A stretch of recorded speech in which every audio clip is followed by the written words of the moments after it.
মানব জাতির কল্যাণের গুরুত্ব, তাৎপর্য এবং ফজিলত। আল্লাহ সুবহানাহু ওয়া তাআলার পক্ষ থেকে আল্লাহর রহমত, বরকত, মাগফিরাত অর্জনের যত ধরনের সহজ এবং সংক্ষিপ্ত পথ আছে, তার মধ্যে মানবতার কল্যাণ হচ্ছে সবচাইতে সংক্ষিপ্ত এবং সহজভাবে আল্লাহর জান্নাতে যাওয়ার একটি প্রশস্ত রাস্তা। সুবহানাল্লাহ। নফল নামাজ, রোজা, হজ, যাকাত, দান, সদকা, জিকির, আজকার, তাসবিহ, তাহলিল সহ যত ধরনের নফল ইবাদত আছে, সবগুলোর চাইতে উত্তম এবং আল্লাহর কাছে পছন্দনীয় আমল হচ্ছে মানবতার কল্যাণ সাধন করা। মানব কল্যাণ সাধনের মাধ্যমে মানবতার কল্যাণ নিশ্চিত করে নিজেকে এগিয়ে নেওয়ার সুন্দর প্রশস্ত রাস্তা দিয়েই আল্লাহর জান্নাতে যাওয়া খুবই আল্লাহ তাআলা সহজ করে দিয়েছেন। সুবহানাল্লাহ। আল্লাহ সুবহানাহু ওয়া তাআলা মানব কল্যাণের ভিতরে এত বেশি তাৎপর্য এবং ফজিলত রেখেছেন, অন্য কোনো ইবাদতের মধ্যে, বিশেষ করে নফল ইবাদতগুলোর মধ্যে এত বেশি তাৎপর্য এবং গুরুত্ব রাখেন নাই। নবী করিম সাল্লাল্লাহু আলাইহি সাল্লাম বলছেন, একজন মানুষ যখন কোন একটা মুমিনের একটা প্রয়োজন মিটিয়ে দেয়, একটা সমস্যা সমাধান করে দেয় দুনিয়ার জমিনে, আল্লাহ সুবহানাহু ওয়া তাআলা আখিরাতের সময়, আখিরাতের জীবনে কঠিন পরিস্থিতির মধ্যে আল্লাহ সুবহানাহু ওয়া তাআলা তার কঠিন কর্মগুলো থেকে, কঠিন সমস্যাগুলো থেকে একটা সমস্যা তার জন্য দূর করে দিবেন। সুবহানাল্লাহ। আসুন সরাসরি আমরা রাসূলের হাদিস থেকে জানার চেষ্টা করি। জামিউত তিরমিজির হাদিস, হাদিস নাম্বার 1425, 1425 নম্বর হাদিস। আন আবি হুরায়রা রাদিয়াল্লাহু তাআলা আনহু قال قال رسول الله صلى الله عليه وسلم من نفس عن مؤمن كربة من كرب الدنيا। নবী করিম সাল্লাল্লাহু আলাইহি সাল্লাম বলছেন, আল্লাহর কোন বান্দা যখন কোন একজন মুমিন বান্দার একটা সমস্যা সমাধান করে দেয়, একটা প্রয়োজন মিটিয়ে দেয় দুনিয়ার জীবনে, নাফসাল্লাহু আনহু কুরবাতাম মিন কুরাবিল আখিরা, আল্লাহ সুবহানাহু ওয়া তাআলা ওই বান্দার কঠিন পরিস্থিতির মধ্যে, আখিরাতে আদালতের মধ্যে তার একটা সমস্যা আল্লাহ তাআলা নিজ দায়িত্বে মিটিয়ে দিবেন। সুবহানাল্লাহ। আমরা সবাই কি ভাই? মুসলমান। মুসলমান হিসেবে আমরা এটা বিশ্বাস করি, দুনিয়ার জীবনটা হচ্ছে ক্ষণস্থায়ী জীবন। খুব অল্প সময়ের জন্য আমরা এসেছি, আমাদেরকে দীর্ঘস্থায়ী মহাকালের দিকে যাত্রা করতে হবে। আর প্রকৃতপক্ষে সেই সাফল্য যে আখিরাতে সাফল্য, যে দুনিয়ার সফলতা পেয়েছে সেই কাঙ্ক্ষিত সফলতা পায় নাই। আল্লাহ সুবহানাহু ওয়া তাআলা কোরআন মাজিদে বলছেন, ফামান যুহজিয়া আনিন নার, যে ব্যক্তি জাহান্নামের আগুন থেকে বেঁচে গেল, ওয়া উদখিলাল জান্নাতা ফাকাদ ফাজ, এবং জান্নাতের মধ্যে প্রবেশ করলো, ফাকাদ ফাজ, সে সবচাইতে বড় সফল। সুবহানাল্লাহ। দুনিয়ার কর্তৃত্ব আর রাজত্বের মধ্যে কোনো সফলতা নাই। সফল ওই ব্যক্তি যে জান্নাতে প্রবেশ করলো, জাহান্নাম থেকে মুক্তি পেল, সে হচ্ছে সবচাইতে বড় সফল কাম। নবী করিম সাল্লাল্লাহু আলাইহি সাল্লাম বলছেন, আখিরাতের আদালতে আল্লাহ সুবহানাহু ওয়া তাআলা নিজ দায়িত্বে আপনার সমস্যা সমাধান করে দিবে, যদি আপনি দুনিয়ার জীবনে আল্লাহর কোনো মুমিন বান্দার সমস্যা সমাধান করতে পারেন। সুবহানাল্লাহ। এখন তো যারা সমস্যা সমাধান করে তারাও আবার বিনিময় নেয়। আপনি দেখবেন যারা টুকটাক একটু সালিশ করে, যারা একটু বিচার আদালত করে, আপনি একটা উকিল পাবেন যে বিনা পয়সায় আপনার পক্ষে কথা বলবে, আছে? এরকম বিচারক পাওয়া খুব কঠিন যে বিনা পয়সায় আপনার পক্ষে অথবা ন্যায়ের পক্ষে বিচার করবে, বিচারের পক্ষে কথা বলবে, এটা পাওয়াটা খুব কঠিন। যদিও এই বিচারকরাই জনগণের সামনে এসে বলে, আমরা আপনাদের পাশে আছি, আপনাদের কল্যাণকামী আমরা, আপনাদের সবচাইতে শুভাকাঙ্ক্ষী, আপনাদের হিতাকাঙ্ক্ষী, আপনাদের সব সমস্যা আমার কাছে বলবেন, উপর দিয়ে বলবেন আর পিছন দিয়ে টাকা দিবেন, সব সমস্যা সমাধান হয়ে যাবে। এই ধরনের সমস্যা সমাধান করলে আল্লাহর পক্ষ থেকে সমস্যার সমাধান হবেই না, বরঞ্চ এর জন্য আল্লাহর আদালতে আপনাকে কাঠগড়ায় দাঁড় হতে হবে, ঠিক কিনা? নবী করিম সাল্লাল্লাহু আলাইহি সাল্লাম বলছেন, মান নাফসা আন মুমিনিন কুরবাতাম মিন কুরাবিদ দুনিয়া, নিঃস্বার্থে কোনো আল্লাহর বান্দা যখন আল্লাহর কোনো একজন মুমিন বান্দার কোনো একটা সমস্যা সমাধান করে দিবে, কোন একটা প্রয়োজন মিটিয়ে দিবে, নাফসাল্লাহু আনহু কুরবাতাম মিন কুরাবিল আখিরা, আখিরাতের আদালতের সময় মা তার সন্তানের পরিচয় দিতে চাইবে না, সন্তান তার পিতামাতার পরিচয় দিতে চাইবে না। মানুষ এত কঠিন অবস্থার মধ্যে পতিত হবে, উলঙ্গ হয়ে কিয়ামতের ময়দানে হাজির হবে, মানুষের অবস্থা এত বেশি বেকারার হয়ে যাবে। রাসূলুল্লাহ যখন এই হাদিস বর্ণনা করেছেন, আম্মা জান আয়েশা সিদ্দিকা রাদিয়াল্লাহু তাআলা আনহা প্রশ্ন করলেন, ইয়া রাসূলুল্লাহ, মানুষ যদি উলঙ্গ হয়ে কিয়ামতের ময়দানে উঠে, আমি আয়েশাকেও কি ওই পরিস্থিতির সম্মুখীন হতে হবে নাকি? রাসূলুল্লাহ বলছেন, হ্যাঁ, প্রত্যেককেই হতে হবে ওই কঠিন পরিস্থিতির সম্মুখীন। তবে তুমি মনে রাখো, এমন কঠিন পরিস্থিতির মধ্যে মানুষ তার পরনে যে জামা নাই, কাপড় নাই, এই চিন্তা পর্যন্ত করার মতো মানুষের হুঁশ থাকবে না। আল্লাহু আকবার। এই কঠিন পরিস্থিতির মধ্যে রাসূলুল্লাহ বলছেন, আপনি যদি কোনো মানুষের একটা প্রয়োজন, একটা হাজত, একটা সমস্যা আপনি মিটিয়ে দিতে পারেন, আল্লাহ সুবহানাহু ওয়া তাআলা ওই কঠিন পরিস্থিতির মধ্যে আপনার সমস্যাগুলো এইভাবে একটা একটা আল্লাহ তাআলা ক্ষমা করে দিবেন।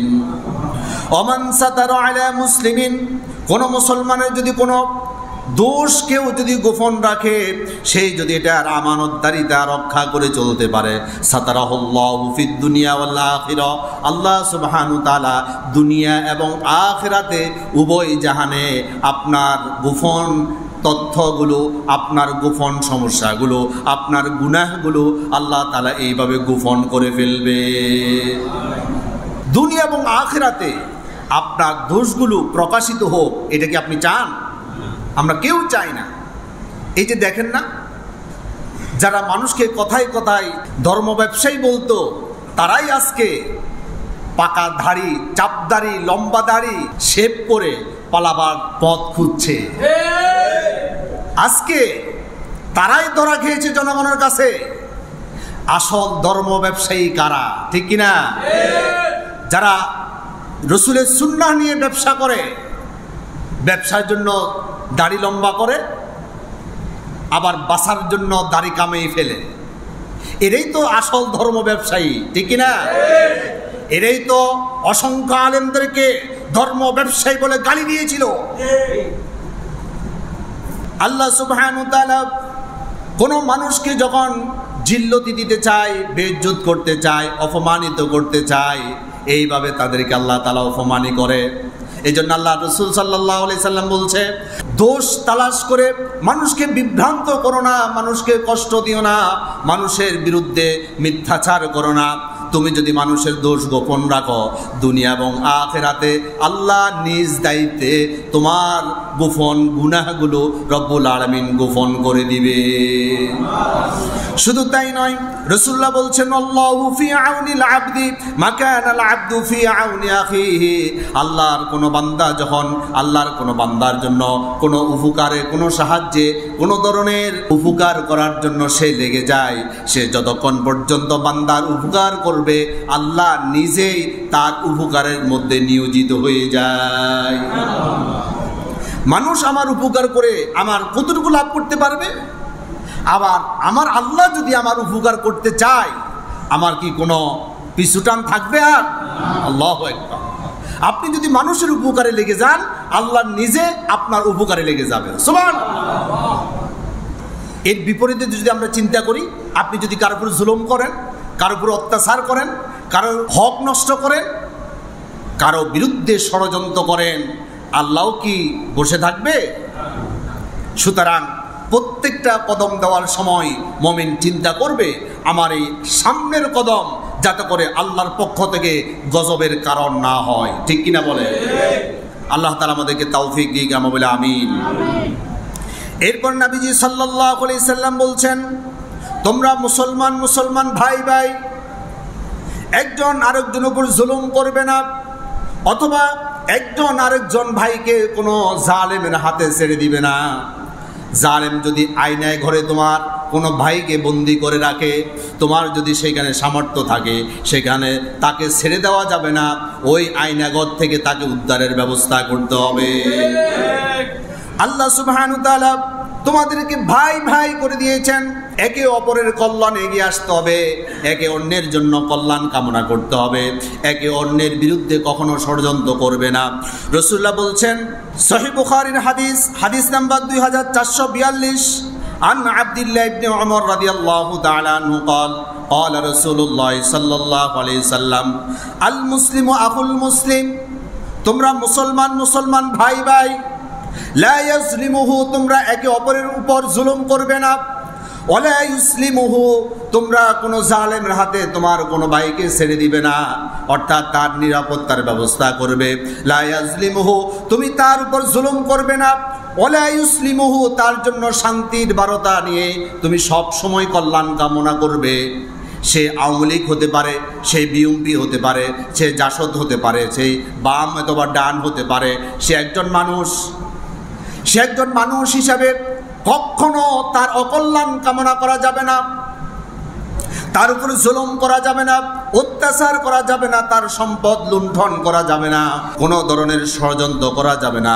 নবীজি সাল্লাল্লাহু আলাইহি সাল্লাম বলছে, তোমরা মুসলমান ভাই ভাই, লা ইয়াজলিমু, তোমরা একে অন্যের উপর জুলুম করবে না, ওয়ালা ইউসলিমু, এবং কোন জালেমের হাতে তোমার কোনো ভাইকে তুমি ছেড়ে দিতে পারো না। ওমান কানা ফি হাজাতি আখিহি, কোন ভাইয়ের তুমি যদি একটা হাজত পূর্ণ করে দাও, একটা প্রয়োজন মিটিয়ে দাও, একটা সমস্যা সমাধান করে দাও, কানাল্লাহু ফি হাজাতিহি, আল্লাহ সুবহানাহু ওয়া তাআলা নিজ দায়িত্বে তোমার প্রয়োজন মিটিয়ে দিবে। শুধু তাই নয়, নবীজি সাল্লাল্লাহু আলাইহি সাল্লাম বলছে, তোমরা বেশি বেশি করে মানুষের কল্যাণে এগিয়ে আসো, মানবতার কল্যাণে নিজেকে উজাড় করে দাও। যদি তুমি এইভাবে তোমার জীবনকে সাজাতে পারো, মানব কল্যাণমুখী তুমি যদি জীবনযাত্রা গঠন করতে পারো, আল্লাহ সুবহানাহু ওয়া তাআলা তোমার অপমৃত্যু থেকে তোমার জীবনকে বাঁচিয়ে দিবে। প্রত্যেকে আমরা মৃত্যুবরণ করব। মৃত্যু কারোর জন্য ভালো মৃত্যু আসে, আবার কারোর জন্য খারাপ মৃত্যু হয়ে আসে। এটা আমাদের প্রত্যেককে বিশ্বাস রাখতে হবে যে ভালো মৃত্যু আর খারাপ মৃত্যু উভয় আল্লাহর পক্ষ থেকে আসে। কার পক্ষ থেকে? আল্লাহর কাছে। এই জন্য সবসময় আমাদেরকে দোয়া করতে হবে, আল্লাহ যাতে করে বেজ্জতি, জিল্লতি এবং অপমানিতকর মৃত্যু থেকে আমাদেরকে আল্লাহ তাআলা হেফাজত করে। আমরা বলি আমিন। নবী করিম সাল্লাল্লাহু আলাইহি সাল্লাম বলছেন, কেউ যদি মানুষের কল্যাণে কাজ করে, নিঃস্বার্থে, কোনো স্বার্থ সিদ্ধি চরিতার্থ করার জন্য কেউ যদি মানুষের কল্যাণ করে বা কল্যাণে এগিয়ে আসে, এটা আল্লাহর কাছে ধর্তব্য হবে না।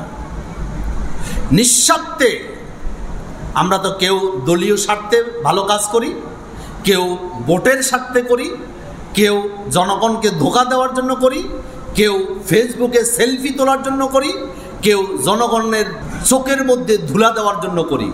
এভাবে আমাদের সমাজে এরকম কিছু অসুস্থ প্রতিযোগিতা করার মানুষ আছে না নাই? এদের কথা বলছে না রাসূলুল্লাহ।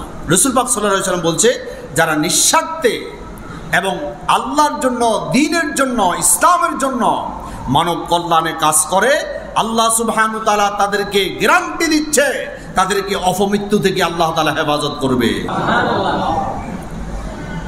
রাসূলের হাদিস শুনুন, সহিহুল জামির হাদিস নাম্বার 3760।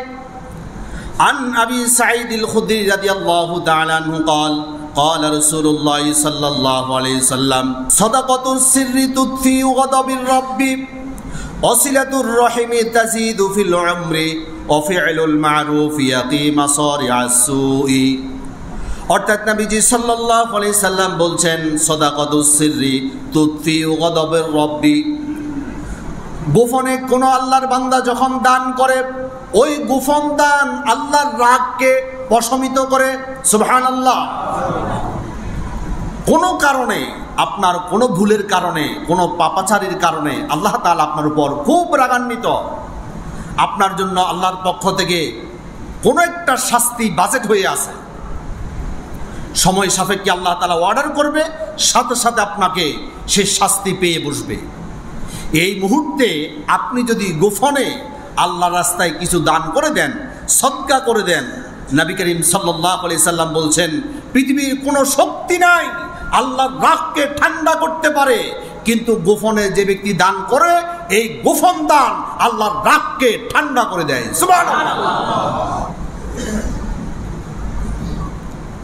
নবীজি সাল্লাল্লাহু আলাইহি সাল্লাম বলছেন সাদাকাতুস সিররি তুতফিউ গাদাবির রাব্বি, গোপনে কেউ যখন দান করে, আল্লাহ যদি কখনো আল্লাহ না করুক তার উপর কোনো ধরনের নারাজ থাকে, কোনো ধরনের আল্লাহর অসন্তুষ্টি থাকে, আল্লাহ সুবহানাহু তাআলা ওই দানের কারণে অসন্তুষ্টতা ভুলে যায় আর ওই বান্দার উপর সন্তুষ্ট হয়ে যায়। ওয়াসিলাতুর রাহিমি তাজিদু ফিল উমরি, যে ব্যক্তি তার আত্মীয়তার সম্পর্ক রক্ষা করে চলে, আত্মীয়দের সাথে ভালো ব্যবহার করে, আত্মীয়তার সম্পর্ক অটুট অক্ষুণ্ণ রাখে, তাজিদু ফিল উমরি, আল্লাহ তাআলা তার হায়াতকে বৃদ্ধি করে দেয়। আমরা বেশি দিন বাঁচার জন্য অনেক চিকিৎসা নিই, অনেক ধরনের ডাক্তারি পরামর্শ নিই। এখন তো আমরা দেখতে পাই ফজর নামাজ পড়ে অনেকে দেখা যায় ফজর পড়ুক আর না পড়ুক ঘুম থেকে উঠে দৌড়াদৌড়ি শুরু করে, ডায়াবেটিস থেকে বাঁচার জন্য, হায়াতকে একটু লম্বা করার জন্য।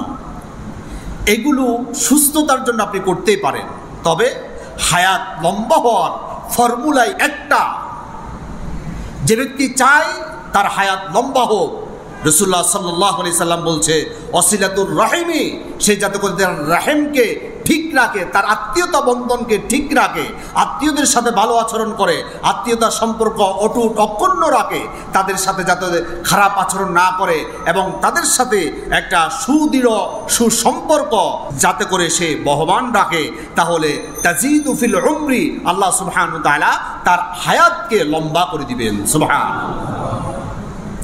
এরপর রাসূলুল্লাহ বলছেন ওয়াফিউল মারুফি ইয়াকি মাসারিআস সুই, কেউ যদি মানব কল্যাণে নিজেকে নিয়োজিত রাখে, সব সময় মানুষের কল্যাণ কামনা করে, সব সময় মানুষের কল্যাণ করার জন্য চেষ্টা করে, নিজে পারুক বা নাই পারুক অন্যের মাধ্যমে হলেও মানুষকে সহিংসতা থেকে, নৈরাজ্য থেকে, বাংসুর থেকে, মানুষের উপর জুলুম করা থেকে মানুষকে নিবৃত রাখার চেষ্টা করে, মানুষের কল্যাণ কামনা করে, মানুষের উপকার করে, মানুষের ক্ষতি করার চিন্তা করে না।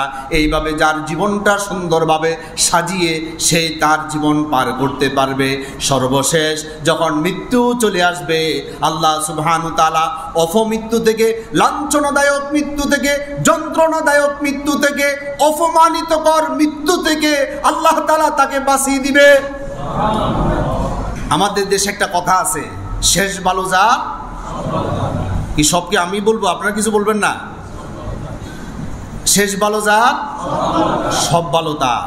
শেষটাই হচ্ছে মৃত্যু।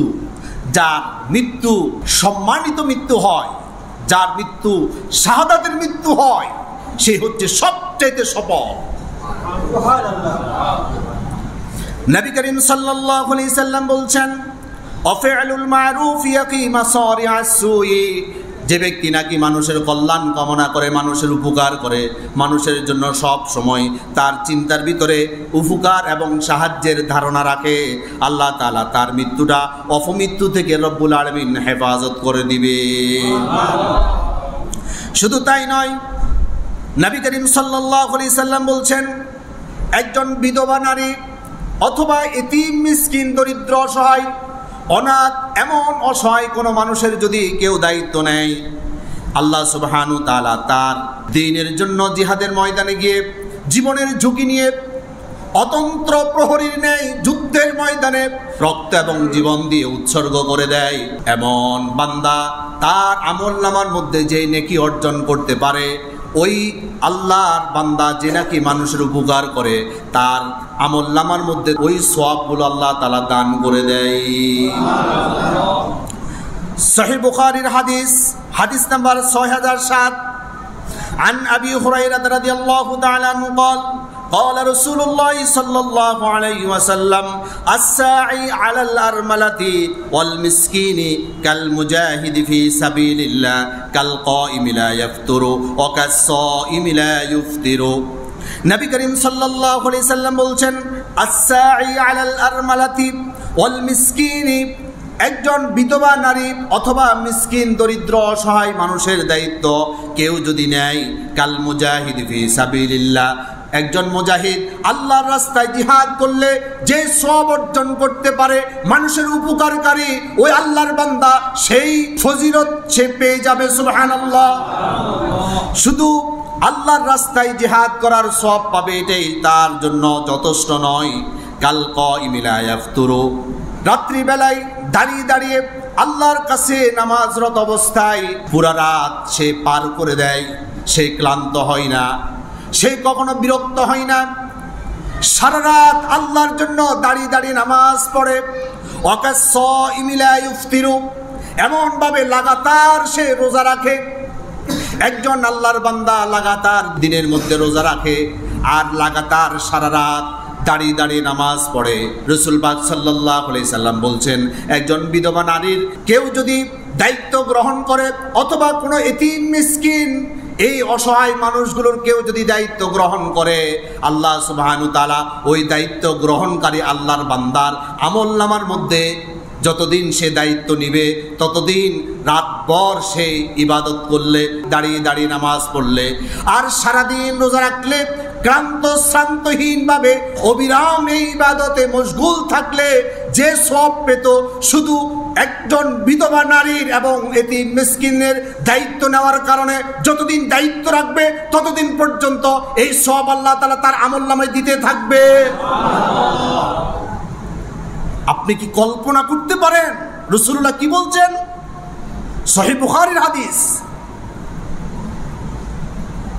আজকে আমরা মানুষের কল্যাণ করা তো দূরের কথা, কল্যাণ কামনা করা ভুলে গেছি। আমার সাথে অমুকের সাথে একটু শত্রুতা আছে, তার সাথে কোনো না কোনোভাবে আমার মিল হচ্ছে না, আমি শুধু তার দোষ খোঁজ করি, তার যদি একটা দুঃসংবাদ শুনি আমি আনন্দিত হই। আস্তাগফিরুল্লাহ। যতই দুশ্মন হোক কোন মানুষের অকল্যাণ আপনার কাছে যখন আসবে আপনি কখনো আনন্দিত হতে পারেন না।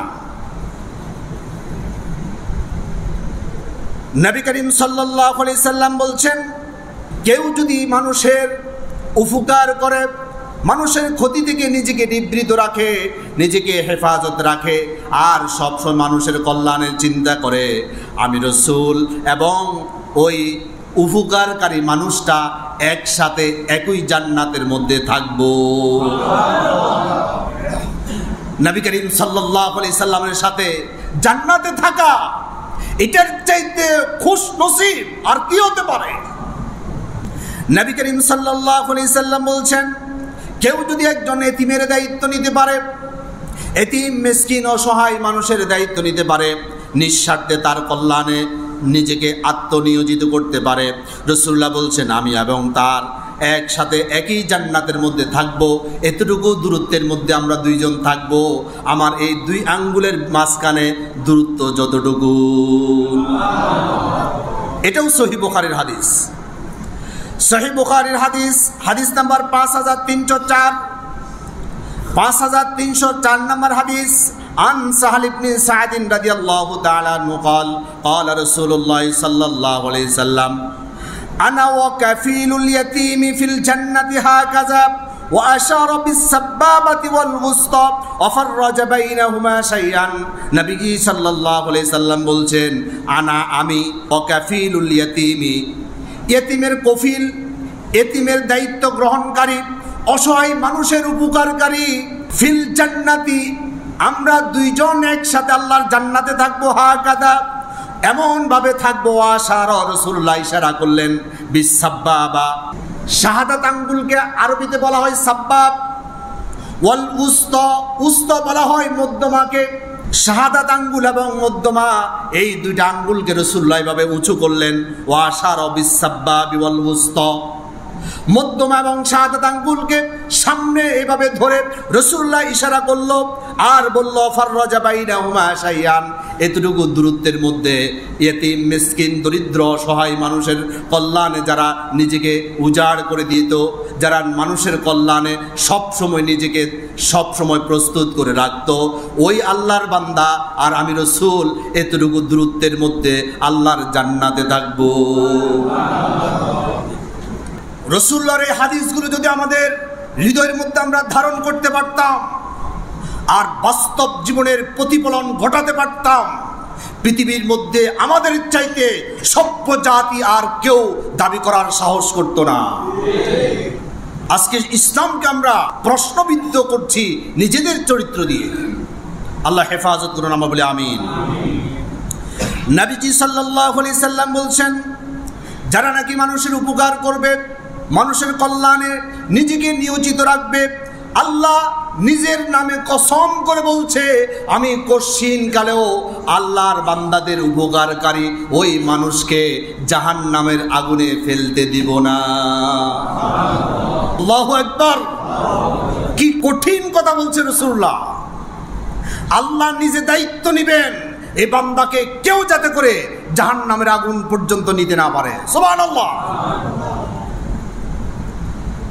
ইমাম তাবরানী হাদিস গ্রহণ করেছেন, আন আনাস ইবনে মালিক রাদিয়াল্লাহু তাআলা আনহু قال قال رسول الله صلى الله عليه وسلم ان لله عبادا استخصهم لقضاء حوائج الناس।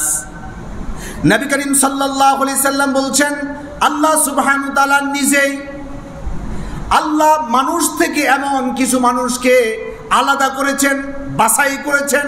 আল্লাহ তাআলা মানুষের প্রয়োজন মেটানোর জন্য, মানুষের উপকার করার জন্য, নিঃস্বার্থে মানব কল্যাণে নিজেকে উজাড় করে দেওয়ার জন্য এমন কিছু মানুষকে আল্লাহ নিজেই বাছাই করেছে। সুবহানাল্লাহ।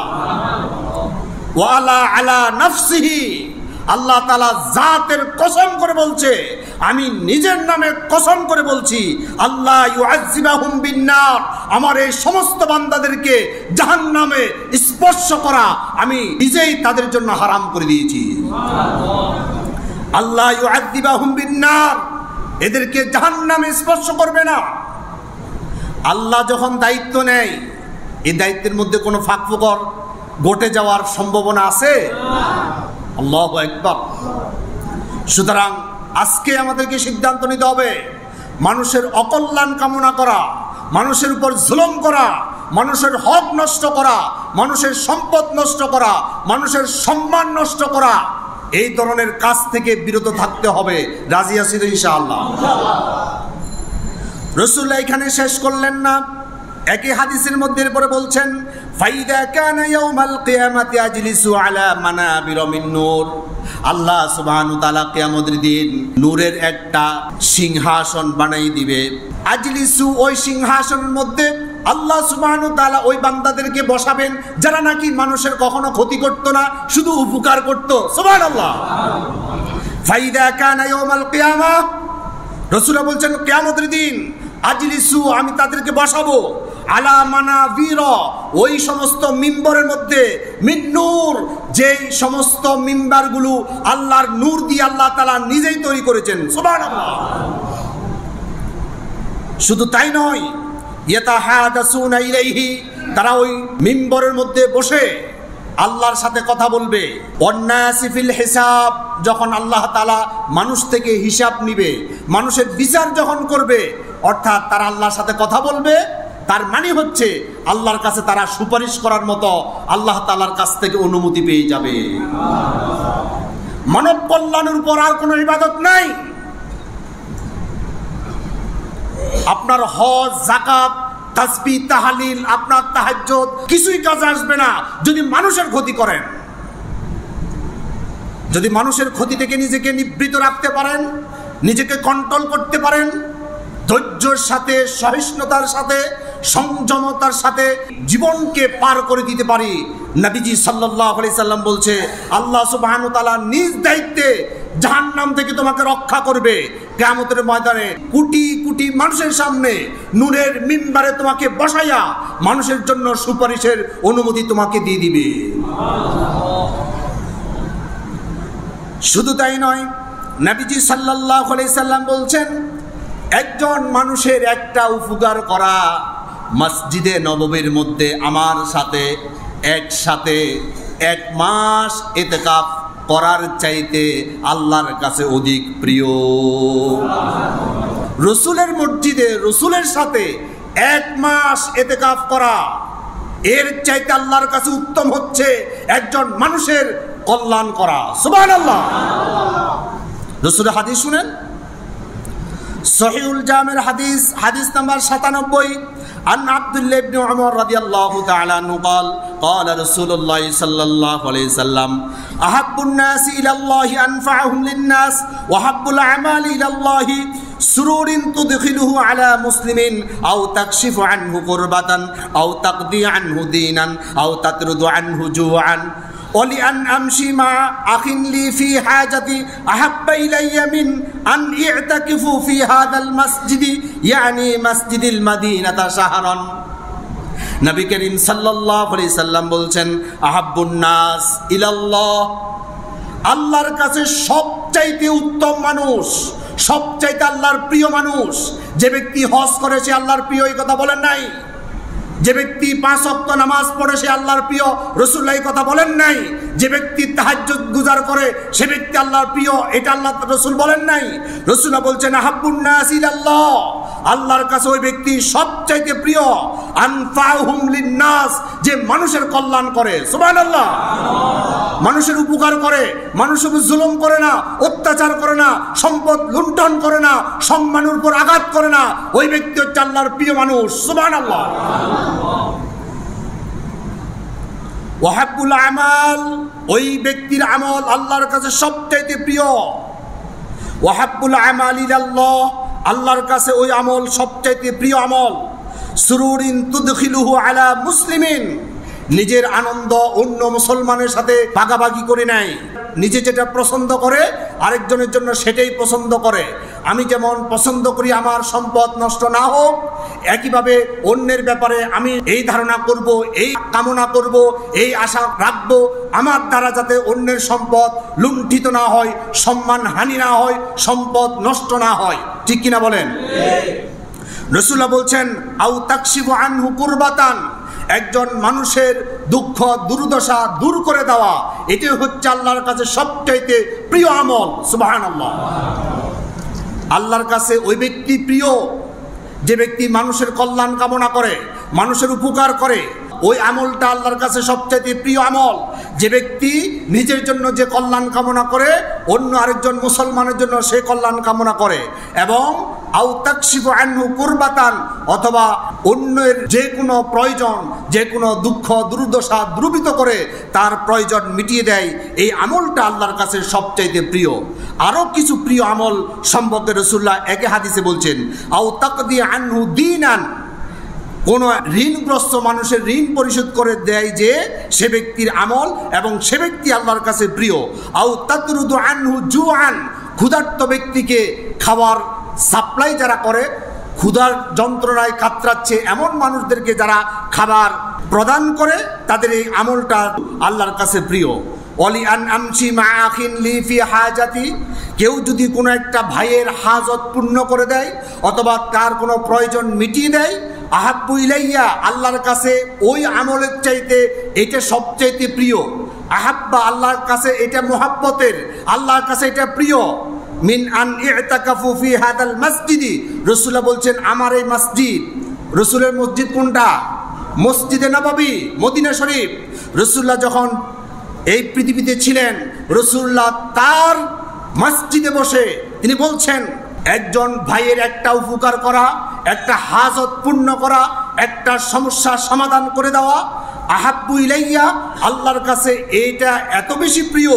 মিন আন ইতাকাফু ফি হাদাল মসজিদি, আমার এই মসজিদের মধ্যে, মসজিদুল মদিনাতি, মসজিদে নববীর মধ্যে, শাহরন, এক মাস ইতিকাফ করলে আল্লাহর কাছে যে মর্যাদার অধিকারী, আমার মসজিদে আমার সাথে এক মাস ইতিকাফ করার চাইতে আল্লাহর একজন বান্দার একটা উপকার করা আল্লাহর কাছে এটা সবচেয়ে শ্রেষ্ঠ। সুতরাং আমাদেরকে মনে রাখতে হবে, আমরা শুধু মুসলমানদের জান মাল ইজ্জত আবরু অক্ষুণ্ণ রাখার চেষ্টা চালাবো এটা নয়।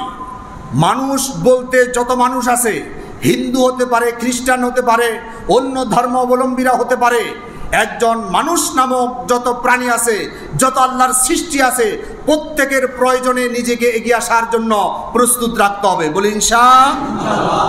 আজকে আমরা দেখতে পাচ্ছি সংখ্যালঘুর উপর বিভিন্ন ধরনের উস্কানিমূলক বক্তব্য এবং বিভিন্ন গণমাধ্যমে উস্কানিমূলক সাম্প্রদায়িক দাঙ্গার একটা পরিস্থিতি সৃষ্টি করে গোলা পানিতে এক শ্রেণীর মানুষ মাছ শিকার করতে ব্যস্ত। বিশেষ করে আমরা দেখতে পাচ্ছি আমাদের প্রতিবেশী রাষ্ট্র ভারতের বিভিন্ন গণমাধ্যমে সাম্প্রদায়িক উস্কানিমূলক বিভিন্ন মিথ্যা বানোয়াট উদ্দেশ্য প্রণোদিতভাবে তারা বিভিন্ন প্রচার কার্যক্রম চালিয়ে আমাদের দেশে শান্তিপ্রিয় হিন্দু, বৌদ্ধ, খ্রিস্টানদের মতো শান্তিপ্রিয় মানুষদেরকে তারা বিভিন্ন ষড়যন্ত্রের মধ্যে লিপ্ত করতে চায়। আমরা অন্তরের অন্তঃস্থল থেকে হৃদয়ের সবটুকুন আবেগ অনুভূতি দিয়ে তাদেরকে শ্রদ্ধা এবং ভালোবাসা জ্ঞাপন করছি। আমাদের দেশের হিন্দু, বৌদ্ধ, খ্রিস্টান এরা হচ্ছে শান্তিপ্রিয় মানুষ। তারা ভারতের সে উস্কানিমূলক ষড়যন্ত্রের মধ্যে পা দেয় নাই। তারা কয়েকদিন আগেও গণমাধ্যমে এসে বলেছে যে আমাদের হিন্দুদের ছেলেরাই আমাদের মন্দিরের মধ্যে ভাঙচুর করেছে, অগ্নিসংযোগ করে তারা একটা অস্থিতিশীল পরিবেশ তৈরি করতে চেয়েছে। এই কথাই প্রমাণ করে এক শ্রেণীর মানুষ সাম্প্রদায়িক সম্প্রীতি বিনষ্ট করে বিশ্বের কাছে বাংলাদেশকে বিভিন্নভাবে প্রশ্নবিদ্ধ করতে চায়। তার মধ্যে সবচাইতে বড় ষড়যন্ত্র করছে ভারত। এই ভারত থেকে সাম্প্রদায়িক সম্প্রীতির সবক দেওয়া হচ্ছে। আমরা বলতে চাই, ভারত থেকে সাম্প্রদায়িক সম্প্রীতি শিখার আমাদের কিছু নাই, কিছু আছে। এই ভারতেই 1947 সালে 15 আগস্ট তাদের স্বাধীনতার পর থেকে এ পর্যন্ত হাজার হাজার বার সাম্প্রদায়িক দাঙ্গা সংগঠিত হয়েছে। এই হাজার হাজার বার সাম্প্রদায়িক সম্প্রীতি বিনষ্ট করে সাম্প্রদায়িক দাঙ্গার মাধ্যমে লক্ষ লক্ষ মানুষকে হত্যা করেছে। এবং কি ইতিহাস সাক্ষী, তারা বাবরি মসজিদ ভেঙে রাম মন্দির স্থাপন করেছে। এই বাংলাদেশ তাদের কাছ থেকে সাম্প্রদায়িক সম্প্রীতি সবক নেওয়ার কিছু নাই। কারণ পৃথিবীর ইতিহাস সাক্ষী, বাংলাদেশ পৃথিবীর দ্বিতীয় বৃহত্তম মুসলিম দেশ। এই দেশ স্বাধীনতার পর থেকে অর্ধ শতাব্দীরও বেশি সময় পর্যন্ত সাম্প্রদায়িক সম্প্রীতির উজ্জ্বল দৃষ্টান্ত বহন করে চলছে। ঠিক কিনা বলে? একটা নজির নাই। বাংলাদেশের আনাচে কানাচে 56,000 বর্গ মাইলের ভিতরে একটা মন্দির ভেঙে মসজিদ নির্মাণ করা হয়েছে, একটা রেকর্ড নাই। আছে? ওই ভারতের মধ্যে এই রেকর্ড আছে। তারা মসজিদ ভেঙে মন্দির নির্মাণ করেছে। তাদের থেকে আমরা কি সাম্প্রদায়িক সম্প্রীতি শিখব? তারা একদিকে সাম্প্রদায়িক সম্প্রীতির সবক দিতে চায়, অন্যদিকে সাম্প্রদায়িক দাঙ্গার উস্কানি দিয়ে মানুষকে বিভ্রান্ত করতে চায়। ইসলাম হচ্ছে পরধর্ম সহিষ্ণুতার এক উজ্জ্বল দৃষ্টান্ত। ইসলামের চাইতে এত উদার, এত পরধর্ম সহিষ্ণু আরেকটা ধর্ম নাই। আমি চ্যালেঞ্জ করে বলতে পারি, নবী করিম সাল্লাল্লাহু আলাইহি সাল্লাম 63 বছর পর্যন্ত মানুষকে ইসলামের পক্ষে দাওয়াত দিয়েছেন। একজন অমুসলিমকে তিনি বাধ্য করে ইসলাম গ্রহণ করানোর জন্য কোনো ধরনের চাপ প্রয়োগ করেছেন?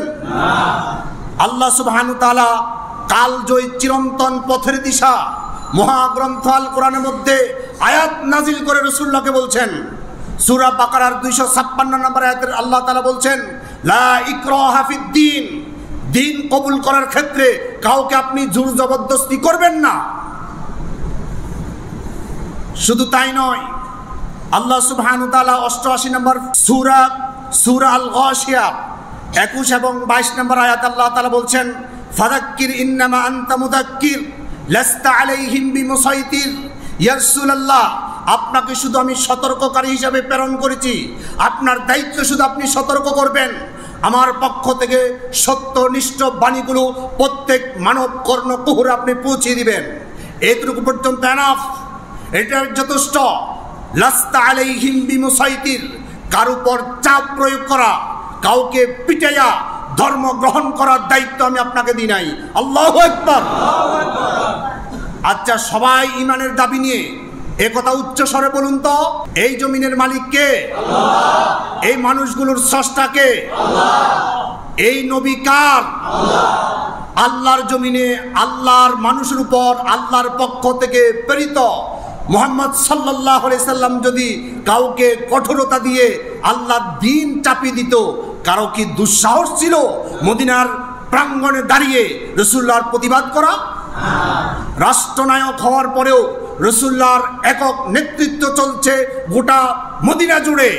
এর পরেও রাসূল পাক সাল্লাল্লাহু আলাইহি সাল্লাম বলেছেন, কোনো অমুসলিমের অধিকার যদি কোনো মুসলমানদের হাতে লঙ্ঘিত হয় অথবা তাদের হক নষ্ট হয়, কিয়ামতের ময়দানে ওই মুসলমানের বিরুদ্ধে আমি রাসূলুল্লাহ বাদী হয়ে তার বিরুদ্ধে মামলা করব। আল্লাহু আকবার। এর চাইতে বড় কথা আর কি হতে পারে? রাসূলুল্লাহ বলছেন, খবরদার, কোন মুসলমান কোন সংখ্যালঘুর উপর আক্রমণ করা যাবে না। যদি আক্রমণ করো, তাদের উপর কোনো অত্যাচার করো, জুলুম করো, নির্যাতন করো, তাদের সম্পদ লুণ্ঠন করো, তাদের সম্মানের উপর আঘাত করো, আমি কিয়ামতের দিন ওই মুসলমানের বিরুদ্ধে আমি আল্লাহর দরবারে মামলা দায়ের করব।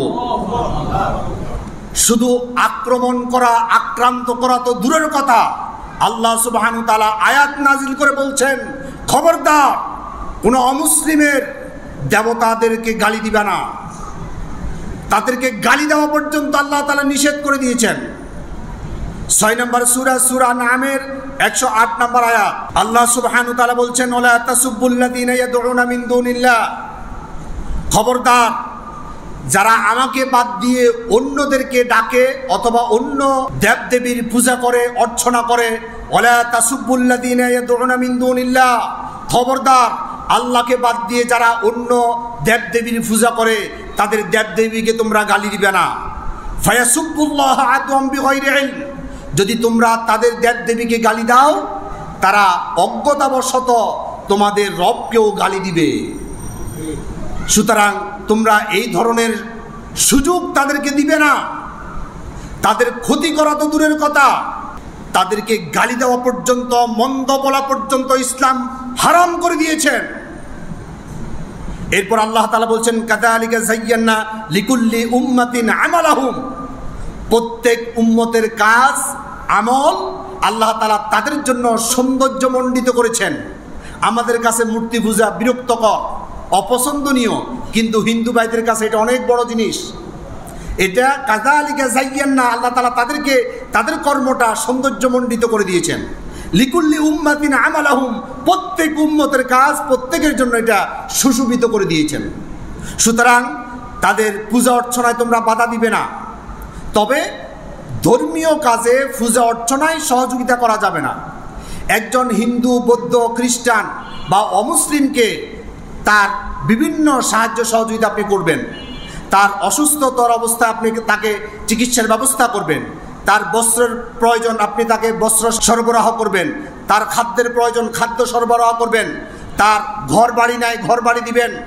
তার বিভিন্ন প্রয়োজন মিটিয়ে দিবেন। তবে তার জন্য গির্জা তৈরি করে দেওয়া, তার পূজার মধ্যে শুভেচ্ছা বিনিময় করা বা পূজা করতেছে সেখানে আপনি তাদের উৎসাহ উদ্দীপনা যোগানো, এটা হারাম, এটা করা যাবে না। আমরা অনেকেই অতি আবেগে অনেক ধরনের ভুল করে ফেলি। আল্লাহর সাথে শিরিক করে এমন কোনো কাজে তাদেরকে সহযোগিতা করা যাবে না, কিন্তু মানবিক সহযোগিতায় আপনাকে এগিয়ে আসতে হবে। আহাব্বুন নাস ইলাল্লাহ, আল্লাহর কাছে ওই মানুষটা প্রিয়। আনফাউহুম লিন্নাস, যারা মানুষের কল্যাণ করে, মানুষের উপকার করে। এই মানুষের মধ্যে মুসলমান শুধু নাকি সব মানুষ? সব মানুষ। প্রত্যেক মানুষের সহযোগিতায় এগিয়ে আসতে পারি, তাহলে আল্লাহর ওয়াদা সঠিক হয়ে যাবে। দিনের মধ্যে মানুষ দলে দলে যোগদান করবে, মানুষকে আর পিটাইয়া জোর করিয়া আল্লাহর দ্বীন গ্রহণ করার জন্য বাধ্য করার কোনো প্রয়োজন নাই, ঠিক কিনা বলেন? আজকে ইসলাম আমাদেরকে এই দীক্ষা, এই শিক্ষা দেওয়ার কারণে আমরা দেখেছি যখন ভারত থেকে বিভিন্ন গণমাধ্যমে মিথ্যা বানোয়াট উদ্দেশ্য প্রণীতভাবে তারা সাম্প্রদায়িক উস্কানিমূলক বিভিন্ন মিথ্যা প্রচার প্রচারণা চালাচ্ছে, তখন মুসলমানদের সন্তানরাই অমুসলিমদের গির্জা এবং মন্দির পাহারা দিয়ে তাদের ষড়যন্ত্র ব্যর্থ করে দিয়েছে। এই দেশের ছাত্র জনতা এবং সচেতন নাগরিকরাই বুঝতে পেরেছে যে বাংলাদেশের ক্রান্তিকালে সংখ্যালঘুদের উপর বিভিন্ন ধরনের নির্যাতন এবং নিপীড়ন চালাইয়া যদি পরিস্থিতি ঘোলাটে করে দেওয়া যায়, তাহলে তাদের স্বার্থ হাসিল করা সহজ হয়ে যাবে। তাদের এই ষড়যন্ত্র বুঝে এই দেশের মুসলমানরা, মুসলমানদের তাহজিব তামাদ্দুন এবং শিক্ষা দীক্ষা তারা নিয়েই তারা মন্দির পাহারা দিয়ে হিন্দু, বৌদ্ধ, খ্রিস্টানদের জান মালের নিরাপত্তা নিশ্চিত করেছেন, আলহামদুলিল্লাহ। সুতরাং আল্লাহ সুবহানাহু ওয়া তাআলা বলছেন, তোমাদের কাজ হচ্ছে সত্য প্রচার করা। সত্য প্রচারের পর কেউ যদি চায় ঈমান আনবে, কেউ যদি চায় ঈমান আনবে না, এটা তার একান্তই তার ব্যক্তিগত বিষয়। কাউকে ঈমান আনার ক্ষেত্রে ন্যূনতম কোন ধরনের প্রেসার ক্রিয়েট করা যাবে না। 18 নম্বর সূরা আল কাফের 29 নম্বর আয়াতে আল্লাহ তাআলা বলছেন, ওয়াকুলিল হাক্কু মির রাব্বিকুম, ইয়া রাসূল আপনি তাদেরকে বলে দেন তোমাদের রবের পক্ষ থেকে হক চলে এসেছে। ফামান শাআ ফালইউমিন, যা ইচ্ছা ঈমান গ্রহণ করতে পারো, ওমান শাআ ফালইয়াকফুর, আর যার ইচ্ছা কুফরি করতে পারো। এটা তোমার বিবেকের উপর ছেড়ে দেওয়া হয়েছে। সুতরাং ইসলাম কখনো মানুষকে হামলা করা, অত্যাচার করা, লুণ্ঠন করা, মানুষের সম্মান হানি করা, এটা কখনো ইসলাম সাপোর্ট করে না। সুতরাং আসুন আমরা প্রত্যেকের অবস্থান থেকে মুসলমান, মুমিন, মুমিনাত, তাদের উপকার, তাদের কল্যাণ তো আমরা করবই, এবং আমাদের প্রতিবেশী যত ধরনের অমুসলিম রয়েছে, হিন্দু, বৌদ্ধ, খ্রিস্টান এবং যত ধরনের অমুসলিম রয়েছে, প্রত্যেক জাতি, বর্ণ, ধর্ম নির্বিশেষে আমরা মানুষের কল্যাণে এগিয়ে আসব। মানুষের কল্যাণে আমরা নিজেকে নিয়োজিত করব। নিঃস্বার্থে মানব কল্যাণে আমরা কাজ করার দৃঢ় প্রতিজ্ঞাবদ্ধ হব। আল্লাহ সুবহানাহু ওয়া তাআলা মানব কল্যাণে যত গুরুত্ব, তাৎপর্য, ফজিলত এবং পুরস্কার বান্দার জন্য নির্ধারিত করে রেখেছেন, প্রত্যেকটা পুরস্কার আমরা যাতে করে আল্লাহর পক্ষ থেকে অর্জন করতে পারি, সেই দক্ষতা, যোগ্যতা, সেই আমল, সেই চিন্তা, ধ্যান, ধারণা, সেই ধরনের বাস্তবমুখী জীবন গঠন করার আল্লাহ তাআলা আমাদেরকে তৌফিক দান করুক। আমরা বলি আমিন। হাদা মা ইনদি ওয়াল ইলমু ইনদাল্লাহ আলাইহি তাওয়াক্কালতু ওয়া ইলাইহি